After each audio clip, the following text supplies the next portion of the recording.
Zion online Bible quiz ചാനലിലേക്ക് എല്ലാ പ്രിയപ്പെട്ടവർക്കും സ്വാഗതം.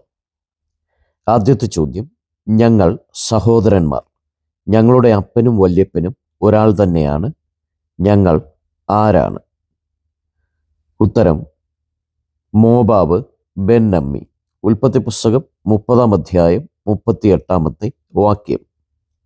അടുത്ത ചോദ്യം, ജ്യേഷ്ഠൻ പ്രവാചകൻ, അനുജൻ ദൈവം, ജ്യേഷ്ഠനും അനുജനും ആരെല്ലാമാണ്? ഉത്തരം മോശയും അഹരോനും. പുറപ്പാട് പുസ്തകം 7-ാം അധ്യായം 1-2 വാക്യങ്ങൾ. അടുത്ത ചോദ്യം, ഭാര്യയെ വിലയ്ക്ക് വാങ്ങിയ ഒരു പ്രവാചകൻ ബൈബിളിലുണ്ട്, അത് ആരാണ്? ഉത്തരം ഹോശേയ. ഹോശയുടെ പ്രവചനം 3-ാം അധ്യായം 2-ാം വാക്യം. അടുത്ത ചോദ്യം, ആദ്യമായി കഴുതപ്പുറത്ത് കയറിയ സ്ത്രീ ആരാണ്? ഉത്തരം സിപ്പോറ, മോശയുടെ ഭാര്യ. പുറപ്പാട് പുസ്തകം 4-ാം അധ്യായം 20-ാം വാക്യം. അടുത്ത ചോദ്യം, കൈക്കൂലി വാങ്ങി നുണപ്രചരണം നടത്തിയ ചിലരെ പുതിയ നിയമത്തിൽ കാണാം, അവർ ആരാണ്? ഉത്തരം യേശുവിൻ്റെ കല്ലറയ്ക്കൽ കാവൽ നിന്ന പടയാളികൾ. മത്തായിയുടെ സുവിശേഷം 28-11-15 വാക്യങ്ങൾ. അടുത്ത ചോദ്യം, ഒരു പ്രവാചകന്റെയും ഭാര്യയുടെയും പ്രായവ്യത്യാസം 10 വയസ്സാണ് എങ്കിൽ പ്രവാചകനും ഭാര്യയും ആരെല്ലാമാണ്?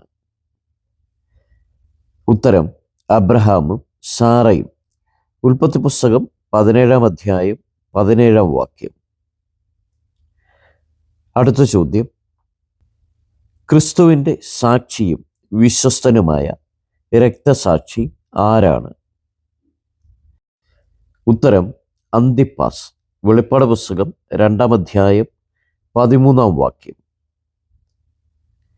അടുത്ത ചോദ്യം, തുടയിൻ കീഴിൽ കൈവച്ച് സത്യം ചെയ്തവർ ആരെല്ലാമാണ്?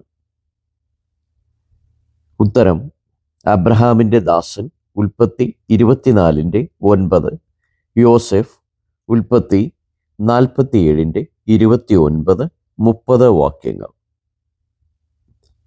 അടുത്ത ചോദ്യം, ഒരു അപ്പനും മകനും ഒരു വ്യക്തിയുടെ മുൻപിൽ ഒരേ നുണ പറഞ്ഞു. അപ്പനും മകനും ആരെല്ലാമാണ്? ആരോടാണ് നുണ പറഞ്ഞത്? നുണ എന്താണ്? ഉത്തരം അപ്പനും മകനും അബ്രഹാമും ഇസഹാക്കും. നുണ പറഞ്ഞത് അബീമേലെക്കിൻ്റെ മുൻപിൽ. നുണ ഭാര്യ സഹോദരിയാണെന്ന്. ഉൽപ്പത്തി പുസ്തകം 20-25-24-9. അടുത്ത ചോദ്യം, കർത്താവേ ദാവീദ് പുത്ര, എന്നോട് കരുണ തോന്നണമേ എന്ന് യേശുവിനോട് പറഞ്ഞത് ആരാണ്? ഉത്തരം കനാന്യ സ്ത്രീ. മത്തായി 15-22. ഈ ചോദ്യങ്ങളൊക്കെ ദൈവവചന പഠനത്തിന് നിങ്ങൾക്ക് ഉപകരിക്കട്ടെ എന്ന് പ്രാർത്ഥിക്കുന്നു. എല്ലാവരെയും ദൈവം അനുഗ്രഹിക്കട്ടെ.